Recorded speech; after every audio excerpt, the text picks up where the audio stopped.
So ito na nga mga boss, pagkatapos ng Kill the Great Challenge, naghanap pa rin ako ng aking mahukayan dahil ayaw kong umuwi ng walang nakukuha at nilibot ko lahat ng hukayan dito sa Sarja. Shoutout muna pala kay Michael Miranda. Kung nasaan ka ngayon, sana maging successful ka pa sa buhay mo. At ito na nga yung uling stop ko sa isang hukayan dito sa May Haji mga boss. Pinutahan ko to dahil alam ko baka meron pa silang mga natitira o pinag-iwanan ng iba.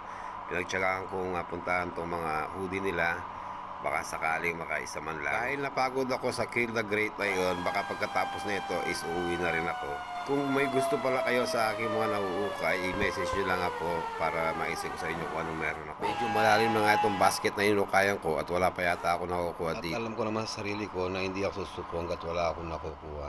At dun sa 20 dirhams challenge ko, nabenta ko na yung isa kong damit doon ng 80 dirhams. So may tatlong damit pa akong natitira at may tumubo na rin ako ng 60 dirhams. So ganito talaga ang paghukay mga boss. Hindi lahat talaga nabebenta kaagad. Hanapin mo yung tamang tao para sa mga damit mong naukay. At kung hindi pa kayo nakapalo sa aking FB page, sa aking YouTube at TikTok mga boss, i-follow nyo na mga boss. Dumating nga pala ako dito sa kuya ng alas 8 ng umaga. Umapat ako dito ng hanggang alas 4 sa kakakwento sa mga tropa at kung ano-ano pa mga nangyari. Mas pinili ko nga ang tumambay sa ukayan kaysa tumambay sa loob ng bahay na nakabukas lang yung TV, nakabukas yung laptop at nakapokus naman ako sa aking cellphone. Medyo nawawalan na ako ng pag-asa na makaisa man lang dito sa ukay na to. At buti na lang mga boss, nakuha sa tiyaga at yan nakaisa akong mid shoes na dark ash gray ang kulay mga boss. Size siya ng medium to large mga boss. Pwede rin siyang mag-fit ng XL mga boss kung gusto mong maging parang suman. At syempre kung gusto mong bagay na bagay sa'yo ay dapat medium lang ang kuhanin mo. Para magmukha siyang loose sa katawan mo at hindi siya mukhang suman sa'yo. At ganun pa man mga boss, meron din ako nakuha ang isang kulay peach or parang orange ang kulay mga boss. Ito naman ay peach yan ng XL. Mukhang gaganda na ngayon ang aking paghuhukay dahil may mga nagpaiwati ng mga mid shoes. At ngayon mga boss, mukhang suswertein lalo mga boss dahil sinundan rin ako ng isang jogger na Kung Nike. Madali kang magsawa sa paghuhukay ay hindi ito para sa iyo dahil ang paghuhukay ay para sa taong matyaga lamang. Dahil ang mga nauukay mo ay kailangan mo panlaban, plancha, and then hanapin mo pa ng tamang buyer para sa mga nakukuha mo sa ukay. At ito na nga umagat ako sa taas para magbaka sakali na meron pang mas maganda sa taas. At ito na nga nakakita nga ako ng isang Georgetown na team na yung pinaka-inahanap-hanap ko. So yan, at least nakaisa na ako at hindi na ako uwi ng luwa ngayong araw na to. At tinignan ko ulit itong bonnet na to, baka sakaling may iba pang magaganda na brand. May mga magaganda naman pero hindi sila yung mga inahanap kong brand.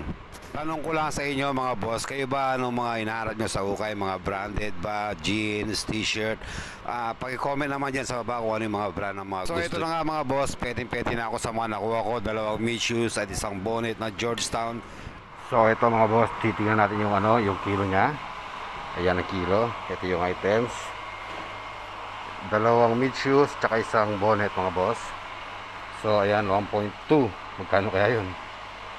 Magkano kaya yung mga boss? Hindi ko alam per kilo dito. So, bayaran na mga boss sa 1.2 kg ang bigat yata, dalawang damit lang, tsaka isang bonnet, isang kilo at 200 grams na kaagad. How much? Yeah.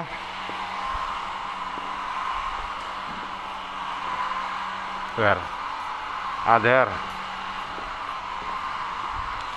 So ito pala yung pinaka-official na timbangan nila mga boss. So mali pala yung pinuntahan ko doon. Tingnan natin kung magkano yung timbang na ito.